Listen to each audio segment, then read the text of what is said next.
Hello students. So in this video we are going to read about Rajya Sabha. As we all know that the parliament is having two houses, Lok Sabha and the Rajya Sabha. Rajya Sabha is the upper house of the parliament and it is also called as Council of States. You will be amazed to know that this is the permanent house and this house never dissolves. Like Lok Sabha dissolves after every 5 years or sometime before than 5 years also. But Rajya Sabha never dissolves, never expires. This is the permanent house of the parliament. So today in this video, we are going to read the details of the Rajya Sabha. Few details we'll be reading. You will be getting lot many videos on my channel uh, about Rajya Sabha. So for that, you need to subscribe the channel and press the bell icon so that you get the notification whenever the videos are uploaded. Okay, so let us start this. Uh, First of all, let us see the composition of the Rajya Sabha. Composition means how many members are there in the Rajya Sabha. So basically, Rajya Sabha, the maximum strength which can be there in the Rajya Sabha is 250 members. But out of 250 members, 238 of them are elected. Like uh, how they are elected, we will see in the next slide. But for timing, you have to know that 238 members of the Rajya Sabha are elected by the states of the Union, and 12 members of the Rajya Sabha are nominated by the president. What do I mean by nomination? So, president will nominate them directly. They don't have to stand for any election, these people, and the president will nominate, or these people may belong to some spheres of like science, art, literature, or any reputed member can be in this list of nomination, which is done by the president. The nominated members are 12 in number. They are nominated by the president from among persons having special knowledge or practical experience in matters such as literature, science, etc. Okay. And why do we have these members, nominated members in the parliament? What is the need of that? The need is because so that we can have distinguished persons. The need why we elect or why we nominate person in the Rajya Sabha to have distinguished people in the chamber, and also like there were many people in the past who were nominated in the parliament in the Rajya Sabha, like Raja Ramanna, who was a nuclear scientist, Mrinal Sen, who was a film producer, he was nominated to the parliament, I mean to the Rajya Sabha. Hema Malini, you must be knowing about her. She is a very famous actress. So she was even nominated to the parliament. Then Nirmala Deshpande, she was a social worker. She was nominated to the Rajya Sabha, and even our ex-president of India, APJ Abdul Kalam, who is no more with us, he was also nominated. He was a scientist, and he was nominated by the president, then president of India. So this is the structure. And here also we'll see that the election, that is the members will be elected by the states. It's not equal. The allocation of the seats to the states are not equal. Seats are elected to the states on the basis of their population. Just take the example of Uttar Pradesh. The population there is too much more than other states. So from Uttar Pradesh, we get 31 members in the Rajya Sabha.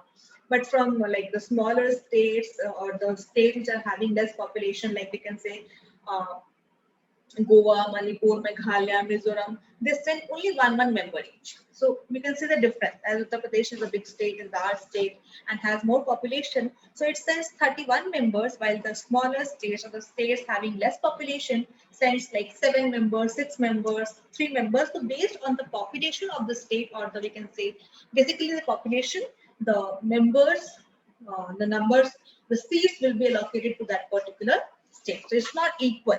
Fine. Okay, so now let's go to the next slide. So now we will be seeing the election. How is the election? The mode of the election is indirect. So that is the thing I was telling you that I'll discuss in the next slide. Indirect, that means we people, we the citizen of India, are not involved in the election of the members of Rajya Sabha.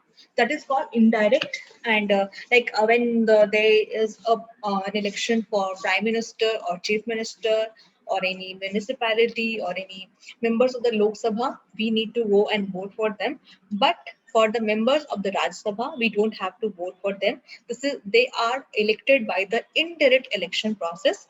So what will happen? This is the name of the process: proportional representation by means of a single transferable vote. I'll be making a separate video on what is this process, because the president is also elected in the same manner in direct election. So I'll make a separate video. You can see that there. So there. So we have seen just now that the election of the members of the Rajya Sabha is indirect. It is not direct. And the union territories, like we have now 9 union territories, so they send only 4 members. That is from Delhi, 3. Delhi will be sending 3 members to the Rajya Sabha, and Puducherry will send only 1. The rest of the territories will not be sending the members to the Rajya Sabha. Fine. Let's go to the next slide. Now, as I have told you in the beginning of this video itself, that the Rajya Sabha is a permanent house. It never retires or it never gets dissolved. The members of the Rajya Sabha, the pattern has been set up such a way that every 2 years, after every 2 years, 1/3 of the member of the Rajya Sabha will be retiring, or the place will be vacant. Like suppose, we know that 250 members. Let's take it in some number. There are 249 members in the Rajya Sabha. Okay. So 1/3, 249. So 383. So 83 members around. You can say 80 to 83 members approx will be retiring after every 2 years. So the setup has been done like that all the members will not retire at the same time. 1/3 will retire after every 2 years, and 2/3 will remain in the house. So every time, some or the other members are present in the house, that is the meaning why we call the Rajya Sabha as a permanent house. Fine. Okay. Now, what are the qualifications for being the member of Rajya Sabha? First of all, he must be a citizen of India. He should be at least 30 years of age. For Lok Sabha, it is 25. For Rajya Sabha, it is 30. He should not be a proclaimed criminal, or he should not be a criminal, should not have any criminal records.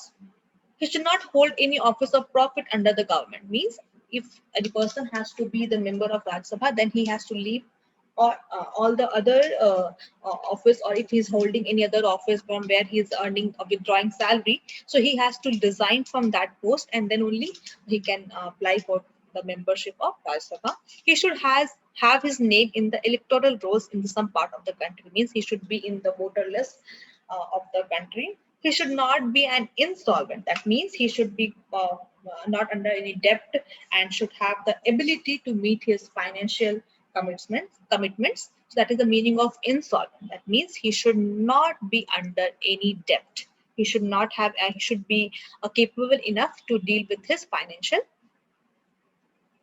commitments. He should not be of unsound mind. He should be completely normal person who can take care of the responsibilities properly, and who can understand the responsibility properly. Fine. Now, when a person can be disqualified for the membership, when he is holding any office of profit. Like just now we have seen that the person, before applying for the membership of Rajya Sabha, should resign from the office of profit if he or she is holding. So if it is found that the person is still holding any office of profit, then the person will be disqualified for the membership. He should not be of unsound mind. He should not be an undischarged insolvent. That means we have just now seen what is the meaning of insolvent, that the person should not be under any debt. He has not ceased to be a citizen of India. That means his citizenship is still valid. It's still with him. It has not been taken from him. He should not have been disqualified by any law passed by the Indian Parliament. Or if there is some laws coming out in certain conditions, then he should comply, or he should stand on it. He should not be disqualified by any law. Okay. So these are some common things. You should be knowing all these things. Basically, the composition and the mode of election is the important thing which may be asked. Thank you. This is for the day. We'll be seeing in the next video with other details of Rajya Sabha. Till then, stay home, stay safe, and keep learning.